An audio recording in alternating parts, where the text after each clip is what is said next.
Now, thank you for joining us this morning, Peter. You know, I was looking at the book jacket right here, and you say that here in the book jacket that your reporting raises serious and alarming questions about judgment of possible indebtedness to an array of foreign interests and ultimately a fitness for high public office. So how does your reporting show that Hillary Clinton may be unfit for the presidency?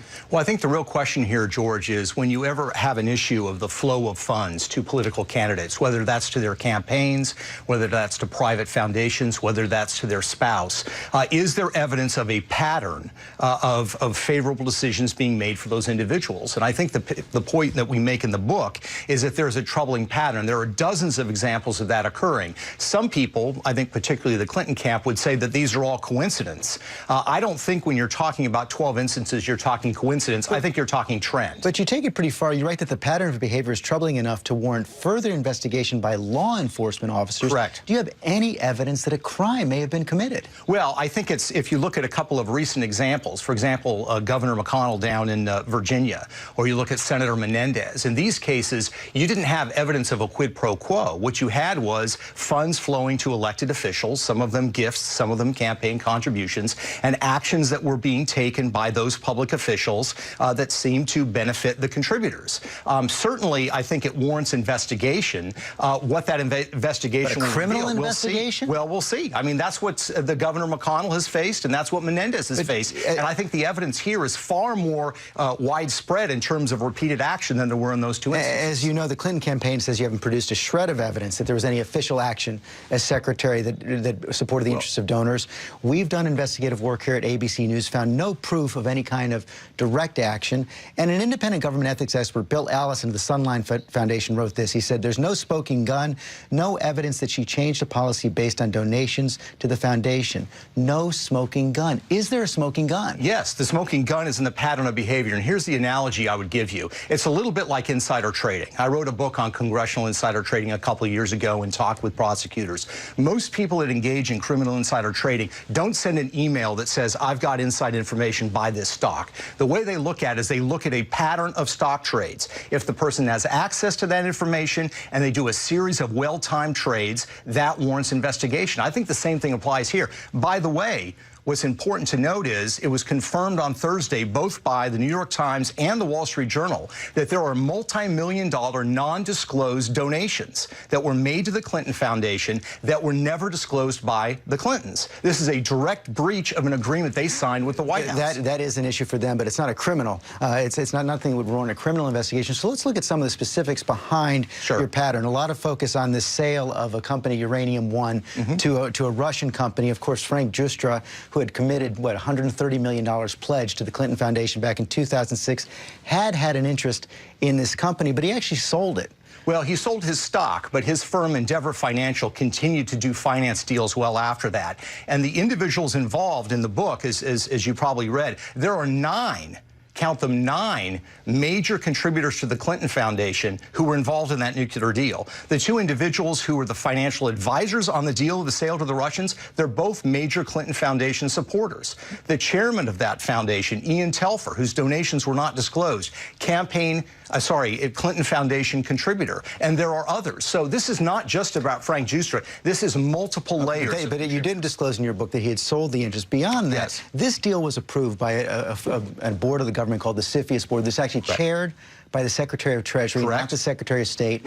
8 other agencies on board: the Secretary of State, Homeland Security, Defense, Commerce, Energy, the Nuclear Regulatory Commission signed off on it. And even though the State Department was one of 9 agencies to sign off on it, there's no evidence at all that Hillary Clinton got directly involved in this decision. Well, I think it warrants further investigation, and there's a couple of things that need to be clarified. Number one, she was 1 vote, or the State Department was 1 vote on CFIUS, but any agency has veto power. So it needs to be unanimous. So they had to support this agreement. The second thing that I would say is that in the midst of all of this, Hillary Clinton was in charge of the Russian reset. She was in charge of the A123 nuclear agreements with the Russians. She was the one that was meeting with Lavrov. There were 4 senior congressmen on national security issues that raised concerns about this issue. But wait a second, there were 9 different agencies who approved it. Doesn't that suggest that that was because there was no national security concern, not not because of some nefarious influence on Hillary Clinton. But look at the 9 individuals that were on the CFIUS committee, the 9 agencies represented. Who was by far the most hawkish on CFIUS issues in the past? Hillary Clinton. She was big on rejecting the Dubai ports deal. She was big on other issues. She sponsored legislation when she was in the Senate to strengthen CFIUS. This was a signature issue for her, and this is totally out of character. But the Assistant Secretary of State who sat on the committee said she never intervened on any CFIUS issue at all. Well, I think that deserves further scrutiny. I would question that.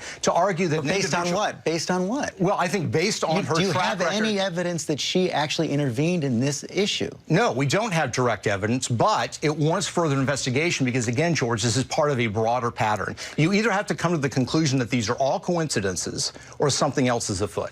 And that is, the Clintons do say it's coincidences. They say you've produced no evidence, and I still haven't heard any direct evidence, and you just said you had no evidence that she intervened here. But I do want to ask a broader question. It's been reported that you briefed several Republicans on the Senate Foreign Relations Committee, including the chairman, Bob Corker. Did you offer any briefings to Democrats? No, but I'd be glad to give them before the book's released. This was a friend that asked me, thought it would be a good idea to talk to these individuals. This was the committee that confirmed her, and I was glad to meet with them. They did not get copies of the book. They did not get any material. It was simply a verbal briefing, and I'd be glad to brief any Democrats before May 5th when the book comes out. As you know, the Democrats have said this is indication of your partisan interest. They say you used to work for President Bush as a speechwriter. You're funded by the Koch brothers. How do you respond to that? Well, George, what did I do when this book was completed? I went to the investigative unit at the New York Times, the investigative unit here at ABC. I went to the investigative unit at the Washington Post, and I shared with them my findings. Okay, these are not cupcakes. These are serious researchers and investigators, and they are confirming what I've reported. So people can look at the fact they haven't confirmed any evidence of any crime. Well, but it's not up to an author to prove crime. I mean, you think that when people first started looking at Governor McConnell or they started looking at Fernandez, that they immediately had evidence? You need subpoena power. You need access to records and information. You need access to emails. There's all sorts of things that you can do. You can't leave it up to an author to say that an author has to prove a criminal case. Finally, Bloomberg News is reporting that you're going to be looking to Jeb Bush's business dealings as well. Is that true? What have you found? Where and when will you publish? We've been working on it for about 4 months. We've been looking at land deals. We've been looking at an airport deal. We've been looking at some financial transactions involving hedge funds based out of the UK. We have already reached out to several media outlets, and we're going to adopt a similar model that we have here, which is to share that information with investigative journalists at established news outlets, share with them that information. I think that people will find it very, very interesting and compelling. Peter Schweitzer, thanks very much.